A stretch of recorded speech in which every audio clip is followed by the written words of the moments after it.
नमस्ते एवरीवन, जय हिंद सभी को। आज हम लोग डिस्कस करेंगे।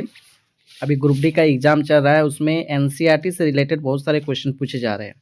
तो एनसीईआरटी के जो क्लास 9 के जो क्वेश्चन होंगे, जो इजी क्वेश्चन और जो थोड़ा सा लॉजिकल, उसको आज हम लोग डिस्कस करेंगे। तो आपके सामने देखिए एक पहला क्वेश्चन दिया हुआ है कि यहाँ पर क्वेश्चन दिया हुआ है कि कौन सा पदार्थ के कणों के विषय में गलत है। तो पदार्थ यानी कि सविष्टांश, मान लेते कोई भी जो सविष्टांश होता है, पहले उसको हम लोग समझते हैं। जो सविष्टांश होता है, सविष्टांश क्या होता है, छोटे छोटे कणों से मिलकर बना होता है। और ये जो छोटे छोटे कण होते हैं उसके बीच क्या होता है, थोड़ा सा गैप पाया जाता है। क्या पाया जाता है? गैप पाया जाता है। क्या ये कण हमेशा स्थिर होता है? नहीं, ये कण हमेशा क्या होता है, मूवमेंट करते रहता है। क्या होता है? मूवमेंट करते रहता है कण। तो हम लोग देखते हैं पदार्थ के कण बहुत छोटे होते हैं, तो पदार्थ के कण छोटे होते हैं वो सही है। पदार्थ के कणों के बीच रिक्त स्थान होता है, तो रिक्त स्थान भी होता है।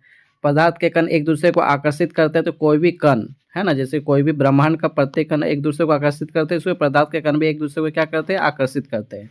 यहाँ पर पॉइंट में 3 नंबर कहा गया, पदार्थ के कण कठोर और स्थिर होते हैं। कठोर मान सकते हैं, लेकिन स्थिर होता है ये नहीं होता, वो हमेशा क्या होता है, मूवमेंट करते रहते हैं।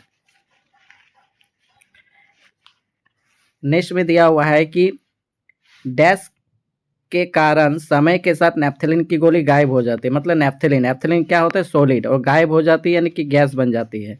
तो कोई चीज़ अगर सॉलिड से गैस में चेंज हो रही है और लिक्विड में चेंज नहीं हो रही है, तो इसको बोलते हैं ऊध्रुपातन यानी कि सब्लिमेशन। ठीक है ना। इसका और एक एग्जाम्पल होता है, और एक एग्जाम्पल याद रखना है, NH4Cl। जो NH4Cl है, ये भी किसका एग्जाम्पल है, ऊध्रुपातन यानी कि सब्लिमेशन का एग्जाम्पल है। अब आप लोग कमेंट में बताएंगे ये एसिड या बेस है, NH4Cl। नेक्स्ट क्वेश्चन को हम लोग अगर ध्यान से देखेंगे, नेक्स्ट क्वेश्चन है कि ऊध्रुपातन क्या था। अभी हम बताए ऊध्रुपातन में जो सॉलिड होता है वो डायरेक्ट किस में चेंज होता है, गैस में, लिक्विड में चेंज नहीं होता है। ऊध्रुपातन यानी कि सब्लिमेशन। तो यहाँ पर क्या होगा, गैस से सीधे द्रव नहीं, गैस से सीधे ठोस नहीं, द्रव से सीधे गैस नहीं, ठोस से सीधे गैस। तो ऑप्शन नंबर 4 होगा, ठोस से सीधे डायरेक्ट किस में चेंज हो जाते हैं, गैस में चेंज हो जाते हैं। नेक्स्ट क्वेश्चन को देखते हैं। नेक्स्ट क्वेश्चन में बताया कि जब पानी तरल से गैसीय चरण में बदलता है ना, मतलब कहने का तात्पर्य कि पानी तरल से गैसीय चरण, मतलब कोई भी जो लिक्विड है उसको गैस में चेंज करना है। ठीक ना। तो लिक्विड से अगर गैस में चेंज करेंगे तो देखो लिक्विड में जो कण होता है वो दूर दूर में होता है, और गैस में क्या होगा, इससे भी ज़्यादा दूर में होगा।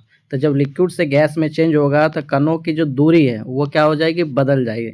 ठीक है।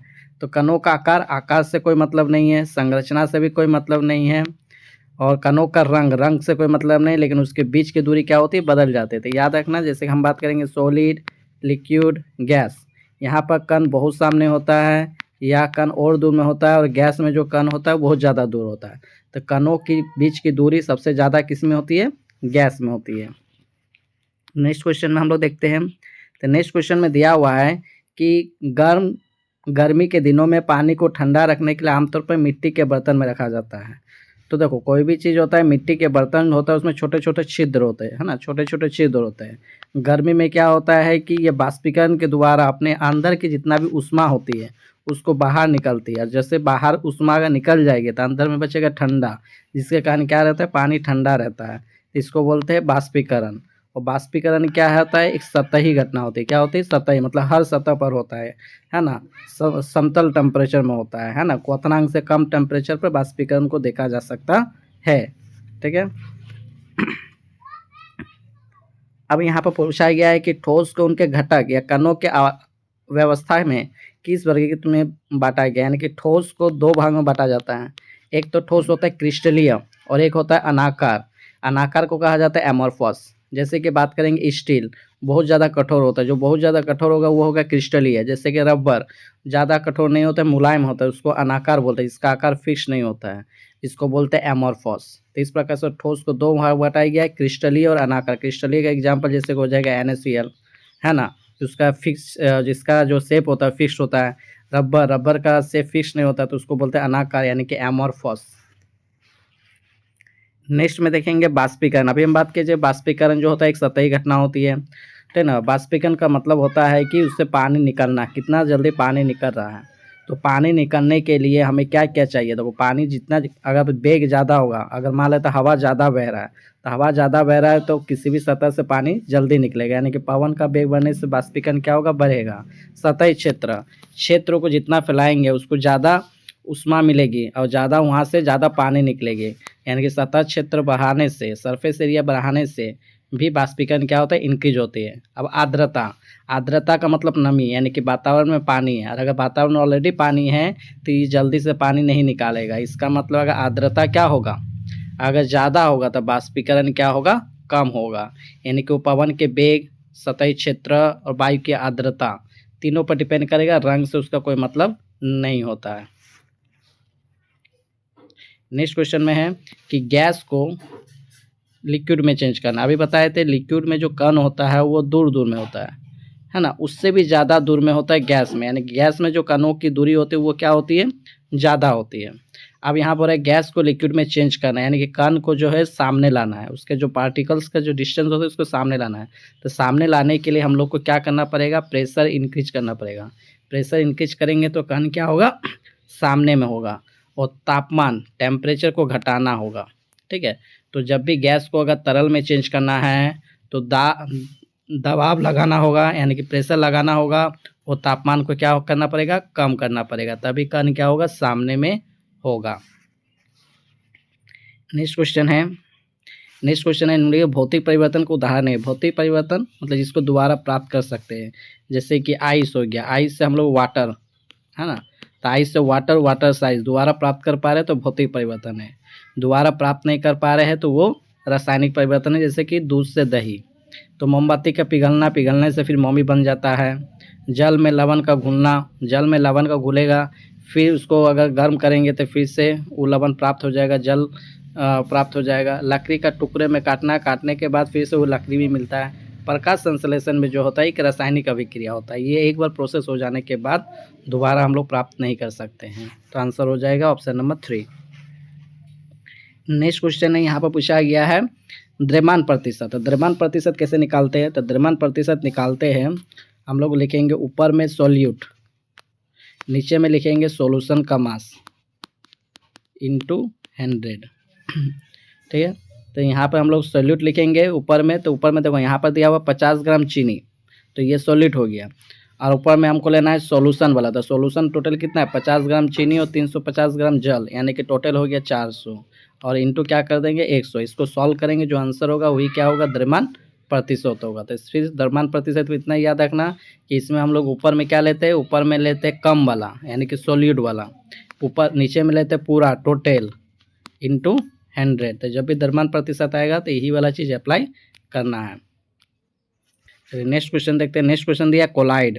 तो कोलाइड के बारे में जानो कि 3 प्रकार का हम लोग का एक होता है विलयन होता है, ठीक है, उसके बाद होता है कोलाइड होता है, और एक होता है निलंबन। क्या होता है? निलंबन। ये जो विलयन होता है, विलयन, ये होता है समांगी मिश्रण, और कोलाइड और जो निलंबन होता है ये होता है विषमांगी नहीं हेट्रोजेनियस मिश्रण। ठीक है, तो यहाँ पर पूछा गया कोलाइड के कणों का आकार। तो कोलाइड के जो कणों का आकार होता है वो साइज याद रखना 10⁻⁹ से 10⁻⁶, और एक याद रखना 10⁻12 मीटर अगर रहेगा तो इसको क्या बोलते हैं? इसको बोलते हैं पिकोमीटर। क्या बोला जाता है? पिकोमीटर कहा जाता है। नेक्स्ट क्वेश्चन है, निम्नलिखित में से कौन सा यौगिक है? यौगिक का यानी कि कंपाउंड। कंपाउंड कैसे कहते हैं? जैसे कि मान लेते 2 एलिमेंट है और उनका एक फिक्स रेशियो मान लेते हैं एक्स और वाई है, ठीक ना, वो हर जगह वो रेशियो हर जगह समान रहेगा। जैसे पानी का जो फॉर्मूला होता है H2O, मतलब H का भाग 2 और O1, यह हर जगह क्या होगा? समान होगा, तो इसी को कहा जाता है यौगिक। तो यौगिक का मतलब जिसका क्या हो? एक फिक्स्ड क्या हो? फॉर्मूला हो। क्या हो? फिक्स्ड फॉर्मूला, उसको यौगिक बोलते हैं। जैसे कि बोला कौन सा? वायु का कोई फिक्स्ड फार्मूला नहीं होता है। सीमेंट में बहुत सारे तत्व यौगिक पाए जाते हैं। पेंट का भी कोई फिक्स्ड फार्मूला नहीं होता है। लवण का फार्मूला होता है, जैसे कि NaCl, MgCl2, CaSO4, तो लवण का एक फिक्स्ड फार्मूला होता है, इसीलिए इसका जो आंसर होगा वो होगा लवण। नेक्स्ट क्वेश्चन पूछा गया उपधातु के बारे में। उपधातु यानी कि मेटलॉइड। अगर हम पीरियोडिक टेबल में देखेंगे तो इस प्रकार जिगजैग रेखा में उसको दर्शाया गया। जो इधर धातु, इधर जो होता है मेटल रखा जाता है, और इधर जो रखा जाता है नॉन मेटल रखा जाता है। तो उपधातु की जो संख्या है वो 7 है, ठीक है। तो उसमें से अगर देखेंगे पोलेनियम, टेलोरिनियम और जर्मनियम, ये तीनों क्या उपधातु है। जो जेनॉन आप देख रहे हैं, जेनॉन को रखा गया ग्रुप 18 या 0 ग्रुप में। ये क्या है, नोबेल गैसेस है, जो कि उपधातु नहीं है। तो उपधातु की संख्या 7 है। कौन कौन से उपधातु वो हम लोग देख लेते हैं एक बार। तो उपधातु की संख्या 7 है, ठीक है। तो क्या क्या है, तो बोरॉन है, ठीक ना। तो उसका आंसर हो जाएगा boron, silicon, germanium, arsenic, antimony, tellurium, polonium. यहाँ पर एंटीमनी को याद रखो, एंटीमनी को जो डिनोट करते हैं एसवी से, ठीक ना। कुछ कुछ जो फंसाने लायक होगा तो एंटीमनी का याद रखना, इसको डिनोट करते हैं एसवी से, ठीक है। तो ये सारे उपधातु की संख्या याद रखना है। नेक्स्ट क्वेश्चन है, निम्नलिखित में से कौन सा मिश्रण, अब मिश्रण जिसका कोई फिक्स फार्मूला नहीं होता है, तो यहाँ पर अगर देख लेंगे जिसका फिक्स फार्मूला होगा वो यौगिक होगा, ठीक है। ग्लूकोज इसका भी फार्मूला होता है, इसका फार्मूला सभी को पता है, C6H12O6। साधारण नमक का जो फार्मूला होता है NaCl। जंग का जो फार्मूला होता है वो Fe2O3 या Fe3O4। तो जंग का भी फार्मूला होता है। लेकिन अगर पीतल बोलेंगे तो इसमें 2 तत्व पाए जाते हैं, पिताजी, क्या, पिताजी। पिताजी का मतलब क्या होता है, इसमें पाया जाता है तांबा, क्या पाया जाता है, तांबा। और क्या पाया जाता है, जिंक। तांबा का एटॉमिक नंबर 29 होता है और जिंक का एटॉमिक नंबर 30 होता है। तो इसमें 2 तत्व से मिलकर बना होता है, कोई फिक्स्ड रेसिन नहीं है। तो इसीलिए आंसर हो जाएगा मिश्रण का एग्जाम्पल पीतल। नेक्स्ट क्वेश्चन देखते हैं। नेक्स्ट क्वेश्चन पूछा है, धातु का वो गुण जिसके द्वारा उसे खींचकर तार में बनाया जा सकता है। एक होता है तार और एक होता है चादर। ये 2 चीज़ पूछा जाता है। तार अगर पूछेगा तो आंसर होगा तन्यता, और अगर चादर पूछेगा तो क्या हो जाएगा, आघात वर्धनीयता यानी कि मेलेबिलिटी। बस इसमें इतना ही याद रखना, तार मतलब तन्यता यानी कि डक्टिलिटी, चादर का मतलब आघात वर्धनीयता, बस और कुछ नहीं। नेक्स्ट क्वेश्चन है प्रकाश प्रकीर्णन। प्रकाश प्रकीर्णन का मतलब होता है कि मान लेते वातावरण में धूल है और यहाँ से क्या जा रहा है, रे जा रहा है। रे जैसे जाएगा तो ये रे क्या होगा, बिखर जाएगा। रे क्या हो जाएगा, बिखर जाएगा। तो इसी को बोलते हैं प्रकीर्णन। और ये घटना किस में देखा जाता है, जैसे कि हम लोग मान लेते हैं मिल्क ले लेंगे, क्या लेंगे, मिल्क, ठीक ना। और उसमें से लाइट पास करेंगे तो लाइट देखना क्या होगा, इस सब तरफ से इसे निकलते रहेगा, जैसे कोई धुंधला प्रकाश निकल रहा है, ठीक ना। तो जब प्रकाश का लाइट को बिखारने का काम करे तो उसको बोला जाता है कोलाइड विलयन। क्या कहा जाता है, कोलाइड विलयन। तो कोलाइड विलयन में आपको क्या दिखाया जाएगा, प्रकाश प्रकीर्णन, लाइट ऑफ स्कैटरिंग, ठीक है। नेक्स्ट क्वेश्चन है, अब आता है, देखो मोल अगर दिया हुआ है और आपको द्रव्यमान निकालना बोलेगा, ठीक ना। तो द्रव्यमान निकालने का जो फॉर्मूला होता है, तो द्रव्यमान निकालने का जो फॉर्मूला होता है याद रखना, मोल गुना एटॉमिक मास, मोल इनटू उसका जो मास रहेगा, जिसका एटॉमिक मास रहेगा। तो हम लोग चलो देखते हैं, मोल कितना दिया हुआ है, मोल दिया हुआ 1.1 और हमको सल्फर दिया हुआ, सल्फर परमाणु, सल्फर का जो एटॉमिक नंबर कितना होता है 16। तो इसका एटॉमिक मास कितना हो जाएगा 32। तो इसको 32 से गुना कर देंगे, 32 से गुना करेंगे कितना होगा 2, 2 3 5 3, एक के बाद पॉइंट लगा देंगे, आंसर होगा 35.2, 35.2, ठीक है, 35.2। अब आपका ऑप्शन है ग्राम या किलोग्राम। तो ये आप लोग थोड़ा सोचिए किस में लेंगे। तो जाहिर है जो हम लोग एटॉमिक मास निकालते हैं वो किस में रहता है, ग्राम में रहता है, किलोग्राम में नहीं रहता। तो आंसर हो जाएगा 35.2 ग्राम, ठीक है। तो हम लोग क्या समझे, मोल का जो फॉर्मूला होता है, पहले मोल का फॉर्मूला अगर समझ में आ जाएगा तो हो जाएगा, मोल का फॉर्मूला होता है गिवन मास, जो गिवन दिया रहेगा बाय एटॉमिक मास। और यहाँ पर हमको लोग निकालने बोला जाता है गिवन मास। तो गिवन मास निकालने के लिए हमको क्या करना पड़ेगा, मोल को एटॉमिक मास से गुना करना पड़ेगा, ठीक है। जैसे कि हम लिख देंगे, एक नया क्वेश्चन हम लिख देंगे, जैसे लिख देंगे 2 मोल ऑफ ऑक्सीजन का में परमाणु द्रव्यमान क्या होगा। तो जाहिर हमको यहाँ परमाणु द्रव्यमान ज्ञात करना बोल रहा है। तो परमाणु द्रव्यमान होता है मोल गुना एटॉमिक मास। ओ का एटॉमिक मास कितना होता है 16 होता है, ये हो जाएगा 32। तो बस ये चीज़ याद रखना। नेक्स्ट क्वेश्चन है रॉबर्ट बॉयल। रॉबर्ट बॉयल ने सर्वप्रथम तत्व का यूज किया था, एलिमेंट शब्द का जो यूज किया था सर्वप्रथम किसने किया था, रॉबर्ट बॉयल ने। तो कब किया था, तो 1661, है ना। रॉबर्ट बॉयल याद रखना, ये गैस संबंधी नियम भी इसी ने दिया था, ठीक है। तो रॉबर्ट बॉयल जब भी आएगा तो समझ जाना 1679। तो गैस का सब याद आया, तो गैस इक्वेशन अगर पूछे तो गैस इक्वेशन है कि याद रखना PV is equal to NRT। ये क्या होता है, गैस का इक्वेशन होता है, ठीक ना। जहाँ P होता है प्रेशर, V होता है वॉल्यूम, N होता है मोल, R होता है गैस कांस्टेंट, T होता है टेम्परेचर। तो ये गैस आइडियल गैस इक्वेशन याद रखना, ये क्या है, आइडियल गैस इक्वेशन। जब भी बोलेगा आइडियल गैस इक्वेशन तो क्या होगा, PV is equal to NRT, ठीक है। चलिए आगे आते हैं। हाइड्रोजन परमाणु की त्रिज्या पूछा है। त्रिज्या का मतलब क्या होता है कि ये नाभिक होता है या आउटर मोस्ट शेल होता है। तो नाभिक और आउटर मोस्ट शेल के जो बीच का जो डिस्टेंस होता है इसी को कहा जाता है परमाणु त्रिज्या। ठीक है, तो हाइड्रोजन जो होता है जिसका एटॉमिक नंबर 1 होता है और एटॉमिक मास भी 1 होता है। ठीक ना, तीनों यानी कि एटॉमिक नंबर Z और एटॉमिक मास दोनों ही 1 होता है, इसलिए इसमें न्यूट्रॉन कितना पाया जाएगा, 0 होगा। ये भी चीज़ याद रखना। हाइड्रोजन के जो समस्थानिक पाया जाता है वो 3 पाया जाता है। यहाँ पूछा हाइड्रोजन परमाणु के त्रिज्या, तो हाइड्रोजन परमाणु के त्रिज्या होते 37 पिकोमीटर। अभी हम बताए थे जो 1 पिको,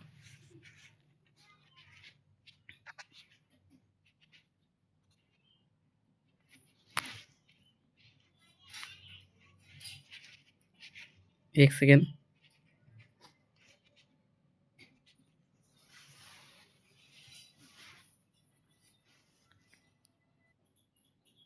चलिए सॉरी टू डिस्टर्ब यू, थोड़ा सा यहाँ पर पूछा गया हाइड्रोजन परमाणु की त्रिज्या, तो डायरेक्ट याद रखना 37 पिकोमीटर, और जो 1 पिकोमीटर होता है वो होता है 10⁻12 मीटर। ये भी चीज़ याद रखना है।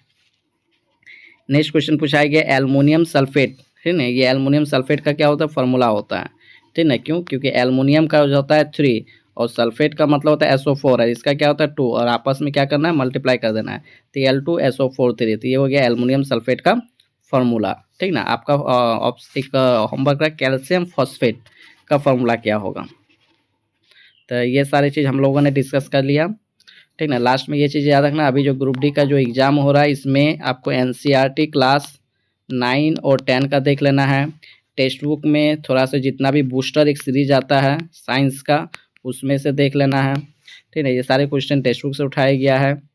और करंट अफेयर्स आप देख लीजिए कि किस टॉपिक से पूछा जा रहा है, उस टॉपिक में आप लोग क्या कीजिए, ज़्यादा जोड़ दीजिए। और अभी फुल टेस्ट नहीं लगाना, इसमें आपको डिमोटिवेट करना, आप सिर्फ अभी रीजनिंग का सेक्शन टेस्ट लगाइए। ठीक है, चलिए आज के लिए इतना ही। नेक्स्ट क्लास, जय हिंद, राधे राधे।